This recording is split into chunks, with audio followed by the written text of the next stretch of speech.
Hello everyone, कैसे हैं आप लोग। आ गई हूँ मैं फिर से बिग बॉस के एक और एपिसोड का रिव्यू करने के लिए। तो चलिए बात करते हैं कैप्टेंसी टास्क, है ना। आज कैप्टन बना है तो कौन बना है आप सबने देखा ही। अंकित गुप्ता बन गए हैं घर के नए कैप्टन, है ना। अंकित गुप्ता को हम लोग जितना स्मार्ट समझते थे, जितना इंटेलिजेंट समझते थे, आज अंकित गुप्ता ने वो करके दिखाया है। साजिद को बचा के क्या किया है अंकित आपने। मतलब सौंदर्या इतना आपके साथ खड़ी हुई थी, है ना। जितने वो कपड़े धो रही थी फटाफट फटाफट, और आपने सेव किसको किया है, साजिद खान को। मतलब हद करते हो अंकित, है ना। थोड़ा सा तो दिमाग लगा लेते। लेकिन चलो कोई बात नहीं, ये अंकित गुप्ता की बात है। यार टीना की हम क्या बात करें। टीना मतलब कितना, अगर आपको शालीन के साथ रहना है तो एक बार बोल दो हाँ रहना है। अगर नहीं रहना है तो आप वो भी बोल दो कि मुझे नहीं रहना है। लेकिन ये जो आपने बीच में लटका के रखा हुआ है ना शालीन को, मतलब शालीन की इतनी बुरी वाली हालत हो चुकी है कि शालीन को समझ नहीं आ रहा उसको करना क्या है। वो पूरे टाइम पीछे पीछे पीछे पीछे टीना टीना घूमता रहता है। और टीना ने जिस तरीके से लात मारी है, हाँ, और बोला है कि फिर दोबारा मत आना मेरे पास, उसके बावजूद भी शालीन वापस आया है। मतलब क्या हालत कर दी है टीना तुमने। टीना जो हमेशा लड़कियों की बड़ी रेस्पेक्ट करती हैं, वो हर लड़की पे उंगली उठा देती हैं। मतलब समझ में नहीं आता टीना को कि हर लड़की पे उसने उंगली उठाई है। सुम्बल पे उंगली उठाई है, प्रियंका अंकित पे उंगली उठाई है, सौंदर्या गौतम पे उंगली उठाई है। मतलब किसको छोड़ा है टीना तुमने। किसी को भी नहीं छोड़ा है। और तुम कहती हो कि तुम लड़कियों की बहुत रेस्पेक्ट करती हो, तुम खुद एक लड़की हो। गलत बात है ना। बहुत गलत बात है। शालीन जो कि अच्छा गेम खेल सकता है, उसके अंदर हमें दिखती है कि वो अच्छा से अच्छा गेम खेल सकता है। लेकिन वो शालीन को टीना ने ऐसा घुमाया कि वो जैसे ही सुम्बुल का नाम लिया उसने वैसे ही गेम सारा पलट गया, है ना। क्योंकि टीना ने बोला कि सुम्बुल, टीना ने धीरे से बोला ना सुम्बुल, और शालीन उसी रास्ते पे चल पड़ा। अरे भैया शालीन, तुम्हारा खुद का भी दिमाग है, उसको यूज़ कर लो। क्यों टीना का दिमाग यूज़ कर रहे हो। निमृत निमृत की हम बात करें, मतलब बिग बॉस अगर आपको निमृत को आगे लेके जाना है तो इतना सपोर्ट करोगे। मतलब आपने पूरा रास्ता दिखाया है निमृत को कि तुमको कैसे चलना है, उसके बावजूद भी निमृत चल नहीं पा रही हैं। उसके बावजूद भी निमृत नहीं चल पा रही हैं। उनको आज आपने कहा ना कि वो बाहर का रास्ता देख रही हो, वो उधर कर देंगे तुम्हें। अब देखते हैं कि निमृत आगे क्या करती है। लेकिन हमें उम्मीद नहीं है निमृत से। आज जिस तरीके का संचालन किया है निमृत ने, वो संचालन भी देख के बड़ा मजा है। इतनी कंफ्यूजन किस बात की भैया। इतने क्लियरली आपने सुना कि बिग बॉस ने क्या बोला है। बिग बॉस ने कहा कि जिसके कपड़े ज़्यादा साफ हैं आप उसका नाम दे ले दो, वो किसी एक को बाहर कर देगा। सिंपल सी बात है। इसमें इतना कन्फ्यूज़न हो गया कि आप पहले शालीन को बाहर करने लगे जिसके कपड़े सबसे ज़्यादा साफ थे, आपने उसी को बाहर करने का फैसला किया, और फिर आपने उसी को जिता भी दिया। मतलब निमृत का तो संचालन बेस्ट था, है ना। स्टैन की हम बात करें तो स्टैन को तो इस घर में रहना ही नहीं है। सीधा है स्टैन का, स्टैन को रहना ही नहीं है। चलिए शुरू से बात करते हैं कि हुआ क्या। टीना और शालीन का जो एंगल हमें दिखाया जा रहा है ना, उसमें टीना कभी कहती है कि हमें साथ में रहना है, कभी वो शालीन से दूर हो जाती है। मतलब जब वो हक करती है तो उसको लगता है कि कैमराज उसको देख नहीं रहे हैं, और जब वो फाइट करती है तो उसको लगता है कि कैमराज उसको देख रहे हैं। ये क्या है, कैमरा तुमको पूरे टाइम देख रहे हैं, है ना। जिस तरीके से तुम हक करती हो शालीन को, वो भी देख रहे हैं टीना। और जब तुम शालीन को ऐसे धुतकार के बोलती हो ना, वो बहुत बुरा लगता है। शालीन को पता नहीं क्यों नहीं बुरा लगता है। मुझे ये बात बिल्कुल समझ में नहीं आती है कि शालीन को बुरा क्यों नहीं लगता है। शालीन को भी बुरा लगना चाहिए, उसकी भी तो सेल्फ रिस्पेक्ट है। लेकिन पता नहीं क्यों शालीन को बुरा ही नहीं लगता है। किस तरीके से टीना बात करती है शालीन के साथ, बिल्कुल भी सही तरीका नहीं होता है ना। उसके बाद हम बात करते हैं जो आज टास्क हुआ है, कैप्टेंसी टास्क। कैप्टेंसी टास्क ये था कि भैया आप लोग को एक दूसरे के चेहरे पे कीचड़ लगाने हैं, वो भी बाद में, है ना। पहले तो कपड़े गंदे करने हैं और उसके बाद में फेस पे कीचड़ लगाना है। तो कौन कौन थे कैप्टेंसी में, सुम्बुल, शालीन, प्रियंका और अंकित, 4 लोग थे। तो ऑब्वियस था कि प्रियंका और अंकित एक साथ ही खेलेंगे, है ना। तो पहले अगर इन लोगों को आउट करना था तो इन दोनों में से किसी एक को आउट करते, है ना। लेकिन इन लोगों ने ऐसा बिल्कुल भी नहीं किया। पहले संचालक निमृत को बना दिया गया। हाँ, जिस तरीके से बिग बॉस ने कहा कि निमृत आपको तो पता ही है कि मुझे आपके दिमाग पे कितना भरोसा है, तो इस तरीके से हम आपको संचालक बनाते हैं। एक तो हर बार ही वो निमृत को संचालक बना देते हैं, चलो ठीक है। और हर राउंड में अलग अलग संचालन करने वाले होंगे। तो निमृत को संचालक बनाया, वैसे ही निमृत इतनी कंफ्यूज रहती हैं। उसके बाद से जब ये टास्क स्टार्ट हुआ तो निमृत ने जो डिसीजन लिया कि पहले उन्होंने शालीन को आउट करने की बात की। जबकि शालीन के सारे कपड़े साफ थे, उसके बावजूद भी उन्होंने कहा कि शालीन आउट होता है। फिर बिग बॉस ने इंटरफेयर किया कि नहीं नहीं, ऐसा तो नहीं है, मैंने आपको जो कहा है आप वो करो। मैंने कहा है कि जिसके कपड़े ज़्यादा साफ हैं वो जीतेगा। तो फिर उन्होंने शालीन को ही जिता दिया। अब जैसे ही उन्होंने शालीन को जिताया, वैसे ही मुझे लगा कि वो प्रियंका या अंकित में से किसी को आउट करेगा। मुझे यही लग रहा था कि शालीन प्रियंका या अंकित में से किसी को आउट करेगा, और ये अपने मन में वो सोच के उधर गया भी। लेकिन टीना ने ना जिस तरीके से बोला है सुम्बुल, जब उन्होंने सुम्बुल बोला है, बस शालीन का दिमाग वहीं पे घूम गया कि अगर मैंने टीना की नहीं सुनी तो फिर टीना मेरे पीछे पड़ जाएगी कि आप सुम्बुल को बचाना चाहते थे। तो इसलिए शालीन ने सुम्बुल को आउट कर दिया। और जब सुम्बुल को आउट किया, बिग बॉस देखो फिर कैसे खेलते, मतलब उनको शालीन को भी कैप्टन नहीं बनाना था। सुम्बुल को आउट किया और सुम्बुल को ही उन्होंने वापस से संचालक बना दिया। तो ऑब्वियस हो गया ना, वहीं पे ऑब्वियस हो गया कि सुम्बुल अगर संचालक बनेगी तो वो शालीन को ही बाहर करेगी, क्योंकि अभी तो शालीन ने उसको बाहर किया है। तो सुम्बुल ने शालीन को बाहर कर दिया। अच्छा, अब ये दोनों बाहर हो गया, बीच में कौन बच गया? अंकित और प्रियंका। अब इसके बाद शालीन को संचालक बना दिया गया। और शालीन ने क्या किया? शालीन ने बड़ी मतलब अच्छे से सबकी गिनती करते हुए कि देखो भैया, तुम्हारे 13 कपड़े हैं, तुम्हारे 14 कपड़े हैं, तो तुम 14 कपड़े वाले जीत गए। तो मतलब अंकित को उन्होंने जिता दिया और अंकित कैप्टन बन चुके हैं। अब अंकित की समझदारी देखिए। जिस अंकित को हम लोग बड़ा इंटेलिजेंट समझते थे, अंकित से बहुत उम्मीद कर रहे थे कि अंकित बड़ा फेयर खेलेंगे। सौंदर्या पिछले 2 हफ्ते से हम देख रहे हैं, जब पिछली बार भी उसकी प्रियंका के साथ फाइट हुई थी तो भी सौंदर्या अंकित के साथ खड़ी थी।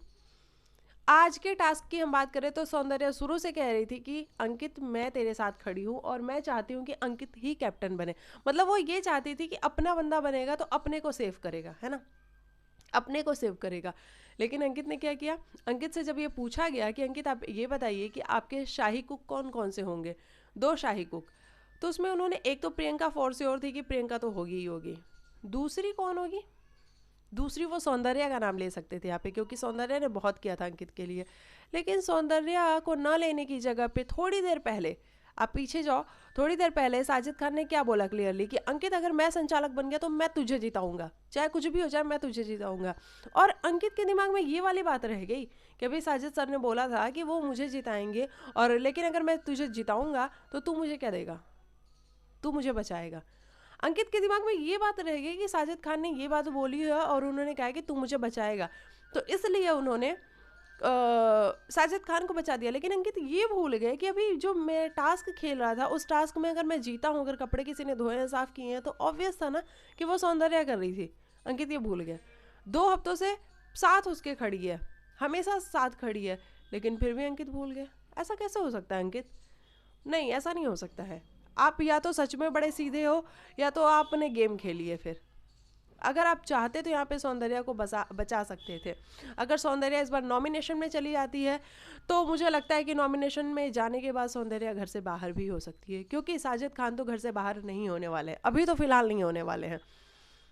तो साजिद खान अगर नॉमिनेशन में जाते भी तो भी वो बाहर नहीं होते। लेकिन अभी जिस तरीके से आपने सौंदर्या को नॉमिनेशन में ढकेल दिया है, उस तरीके से ये श्योर होता है कि सौंदर्या अगर नॉमिनेशन में जाती है तो बाहर होगी, क्योंकि पिछले 2 हफ्ते से एलिमिनेशन नहीं हुआ है ना।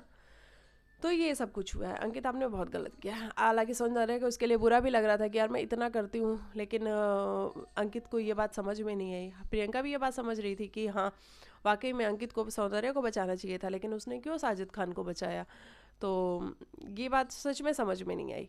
अच्छा, उसके बाद हम बात करते हैं प्रियंका। या तो देखो, प्रियंका की एक ही साइड हमें दिखाई जा रही है, जो उसका एंगर वाला साइड है, जो उसका गुस्से वाला साइड है, और उसका जो फन साइड है, जो बाकी की चीज़ें वो घर के अंदर करती है, वो नहीं दिखाई जा रही हैं। क्योंकि हमें सिर्फ और सिर्फ यही देखने को मिल रहा है कि प्रियंका अंकित पे गुस्सा करती रहती है, प्रियंका को हर बात बुरी लग रही होती है, प्रियंका हर टाइम चिड़चिड़ कर रही होती है। तो मतलब हमें सिर्फ यही दिखाया जा रहा है। क्या प्रियंका सिर्फ यही है? उसके और भी तो साइड्स होंगे ना। कभी वो हंसती भी होगी, कभी वो रोती भी होगी, कभी अच्छी बातें भी करती होगी, कभी किसी को अच्छी एडवाइस भी करती होगी। लेकिन वो सारी चीज़ें हमें ना दिखाई जा रही है, ना हमें पता लग रहा है कि प्रियंका का कोई और भी साइड है। क्योंकि हमें सिर्फ और सिर्फ यही दिखाया जा रहा है कि मतलब देखो अर्चना ने क्या बोला वहाँ पे। अर्चना ने बोला उसको कि प्रियंका तू वहाँ मत जा, तू जाएगी तो अंकित तेरे सामने बात नहीं कर पाएगा। इसमें कुछ भी नहीं था, कोई भी बात नहीं थी ऐसी। और अगर प्रियंका अर्चना को अपनी फ्रेंड कहती है तो प्रियंका को ये बात समझना चाहिए कि अर्चना हर टाइम मस्ती करती रहती है। अर्चना चाहती है कि दो लोग आपस में लड़े, इसलिए वो चीज़ें करती है। तो प्रियंका को ये बात समझ में नहीं आई। प्रियंका वापस से पहुंच गई अंकित के पास कि अंकित तू बता, तू मेरे सामने बात करने में कंफर्टेबल नहीं है, तू सौंदर्य से मेरे आगे बात नहीं कर सकता है। वो कुछ बोल भी नहीं कह रहा है, वो कह रहा है हाँ ठीक है मैं बात कर लूँगा, मुझे कोई दिक्कत नहीं है। वो इतने काम, इतने पेशेंस के साथ बात कर रहा है, और प्रियंका चिड़चिड़ चिड़चिड़ किए जा रही है। तो या तो प्रियंका का सिर्फ यही साइड है, या तो सिर्फ हमें दिखाया ही यही साइड जा रहा है। क्योंकि प्रियंका के मुझे ऐसा लगता है कि और भी साइड्स होंगे जो हमें देखना चाहिए, जो हमें दिखाया जाना चाहिए, ताकि हम प्रियंका को और अच्छा कह सके। क्योंकि प्रियंका स्ट्रांग है ये सभी को पता है, लेकिन प्रियंका की एक इमेज ऐसी बन रही है ना जो कि उसके लिए सही नहीं है। आज उसने अंकित गुप्ता को जिस तरीके से बोला है कि तूने साजिद खान को इसलिए बचाया क्योंकि तुझे तो फिल्म में काम मिलने वाली है, तुझे तो पिक्चर मिलने वाली है, तूने पिक्चर की भी बात कर रखी है, तेरा यहाँ पे भी सब कुछ बहुत अच्छा चल रहा है, लोग तुझे बाहर भी बहुत ज़्यादा पसंद कर रहे हैं, तो भैया तेरा तो सेट है, मेरा क्या जो मैं तेरे लिए सब कुछ करती हूँ, मैं तेरे लिए सब कुछ करती हूँ और वहाँ वापस से मैं बुरी बन जा रही हूँ। देखो प्रियंका, मैं ये नहीं कहूँगी कि आप बुरी बन रही हो। अगर आप करती हो तो आप जो ये मैं है ना, इसको बंद कर दो प्लीज़। अगर आपने ये बंद कर दिया ना तो आप बहुत अच्छी हो, आप वाकई में अंकित के लिए करती हो, आप अंकित का अच्छा सोचती हो, ये सभी को दिखता है। लेकिन ये कोई और नहीं कहता है, ये अंकित में इनफैक्ट बहुत कम कहता हुआ नजर आता है। ये सिर्फ और सिर्फ आप अपने मुंह से कहती हो, और एक नहीं 1000 बार कहती हो। तो अगर आप ये कहना बंद कर दोगी कि अंकित के लिए मैं करती हूँ, अंकित मैं तेरे लिए करती हूँ, अंकित मैंने तेरे लिए ये किया, मैंने तेरे लिए वो किया, तो आप बहुत अच्छी लगोगी। तो ये कहना बंद कर दो बस, है ना। क्योंकि कहते हैं ना कि अपने मुंह से जब तक आप अपनी बड़ाई करते हो तब तक अजीब सा ही लगता है। कोई दूसरा बड़ाई करे तो मज़ा आता है ना। कोई दूसरा आके कह के जाए कि भाई तू तो कमाल का बंदा है, तूने ऐसा उसके लिए किया, तो मज़ा आता है। अब ये क्या बात हो गई कि नहीं मैं नहीं किया, नहीं मैं ही अच्छी हूँ, नहीं मैं ही तेरे लिए करती हूँ, तो ये अच्छा नहीं लगता है ना। तो बस प्रियंका को ये थोड़ा सा अगर अपना वो कंट्रोल कर ले कि वो मैं करना बंद कर दे, तो प्रियंका बहुत अच्छी लगेगी। वो अंकित के लिए चीज़ें करती है और ये हम सभी को दिखता है, लेकिन हम अभी बोले उससे पहले प्रियंका कह देती है, तो वहाँ मज़ा किरकिरा हो जाता है। बस ये वाली बात है। तो अंकित की बारे में उसने जो बात की कि अंकित तेरा तो वो सेट है कि तूने साजिद खान के साथ बात कर ली है पिक्चर के लिए, और मेरा क्या, मैं तेरे लिए इतना सब कुछ करती हूँ लेकिन फिर भी मैं बुरी ही हूँ। तो ये तो प्रियंका आपको खुद को समझना होगा कि आप बुरी नहीं हो, आप बहुत अच्छी हो, आप बहुत कुछ अच्छा भी कर रही हो इस शो के लिए। लेकिन बस आपको थोड़ा सा ना अपनी बड़ाई करनी कम करनी होगी, है ना। अपनी अगर आपने बड़ाई करनी कम कर दी तो आप बहुत अच्छी लगोगी। अच्छा, इसके बाद हम स्टैन की बात करते हैं। हम मुझे ये समझ में नहीं आ रहा है कि जब स्टैन को ही इस शो में नहीं रहना है, पिछले कितनी बार से स्टैन कर रहा है यार मुझे ये शो समझ में नहीं आता है, मैं यहाँ नहीं रह सकता, मुझे ऐसे लोग पसंद नहीं है, तो स्टैन को बाहर कर दो ना। ये मेकर्स क्यों उसको लेके बैठे हुए हैं, मुझे ये बात बिल्कुल समझ में नहीं आती। एक तो वो दिखता भी नहीं है, कुछ करता हुआ नज़र भी नहीं आता है, आप उसकी फुटेज भी नहीं डालते हो, या तो फिर उसकी फुटेज डालो कि वो कुछ करता हुआ नजर आए, उसकी फुटेज भी नहीं होती है। और लेकिन ऐसे ही वो घर में पड़ा हुआ है। आज जिस तरीके से वो कह रहा था कि मैं 2 करोड़ रुपए देने को तैयार हूँ, लेकिन मुझे घर से बाहर निकालो, मुझे घर से बाहर जाना है। निमृत वहीं पे कह रही थी कि भैया मुझे दे दो 2 करोड़ रुपए, मैं तेरे लिए सब कुछ करूँगी, डांस करूँगी, गाना गाऊंगी, सब कुछ करूँगी, तो तू मुझे दे दे 2 करोड़ रुपए। तो जब वो खुद ही नहीं रहना चाह रहा तो उसको क्यों रख के बैठे हुए हो। कुछ उसकी जगह पे किसी ऐसे इंसान को लेके आओ जो खुद रहना चाहता हो घर के अंदर। हाँ, लेकिन नहीं, आपको स्टैन को लेके रखना है क्योंकि स्टैन की फ़ैन फॉलोइंग बहुत ज़्यादा है, इसलिए आप स्टैन को लेके रखे हुए हो।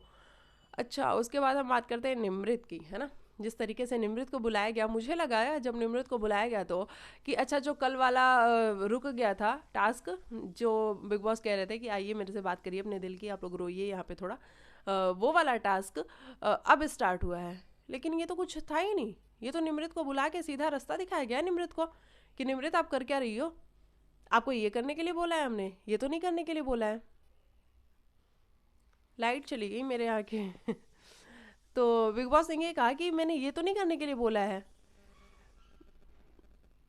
आ गई वापस, एक सेकेंड मैं ढूंढ लेती हूँ, रिमोट का है मेरा, टीवी ऑन हो गया। तो निमृत को बोला बिग बॉस ने कि